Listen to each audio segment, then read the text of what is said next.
ಎತ್ತಲು ನಿಮ್ಗೆ ಒಂದು ವಾರ್ನಿಂಗ್ ಕೊಟ್ಟಿದ್ದಾರೆ ಸರ್. ರಮೇಶ್ ಜಾರಕಿಹೊಳಿ ಇದಾಗುತ್ತೆ ನಿಮ್ಗೆ ವಾರ್ನಿಂಗ್ ಕೊಟ್ಟಿದ್ದಾರೆ ಸರ್. ತುಂಬಾ ಸಂತೋಷ. ಅವ್ರಿಗೆ ದೇವ್ರು ಒಳ್ಳೇದ್ ಮಾಡ್ಲಿ ಅಂತ ನಾನು ಬದಲಾಗುತ್ತೆ ಅನ್ನುವಂತ ಚರ್ಚೆಗಳನ್ನ ನಿಮ್ ಪಾರ್ಟಿಯವರೇ ಶುರು ಮಾಡಿದ್ದಾರೆ.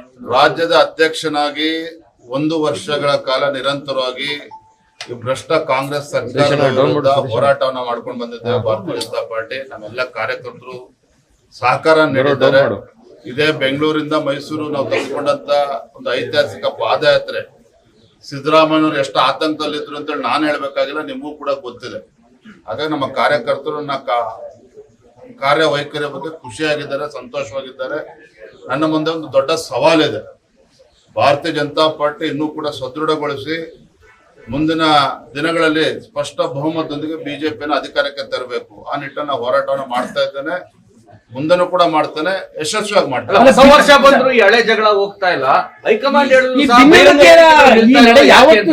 ನೋಡ್ರೆ, ಪಕ್ಷವನ್ನ ಗಟ್ಟಿಗೊಳಿಸ್ತೇನೆ, ಭಾರತೀಯ ಜನತಾ ಪಾರ್ಟಿಯನ್ನ ಸ್ಪಷ್ಟ ಬಹುಮತದೊಂದಿಗೆ ಅಧಿಕಾರಕ್ಕೆ ತರ್ತೇನೆ ಅಂತ ಹೇಳಿ ರಾಜ್ಯದ ಅಧ್ಯಕ್ಷನಾಗಿ ಇವತ್ತು ಮತ್ತೆ ಹೇಳ್ತಾ ಇದ್ದೇನೆ ಅಂತ ಹೇಳಿದ್ರೆ ಅದರ ಅರ್ಥ ನಾನು ಅಧ್ಯಕ್ಷನಾಗಿ ಮುಂದುವರಿತೇನೆ, ಪಕ್ಷವನ್ನು ಕೂಡ ಬಲಪಡಿಸ್ತೇನೆ, ಎಲ್ಲರನ್ನು ಕೂಡ ವಿಶ್ವಾಸಕ್ಕೆ ತೆಗೆದುಕೊಂಡು ಮುನ್ನಡೆಸ್ತೇನೆ.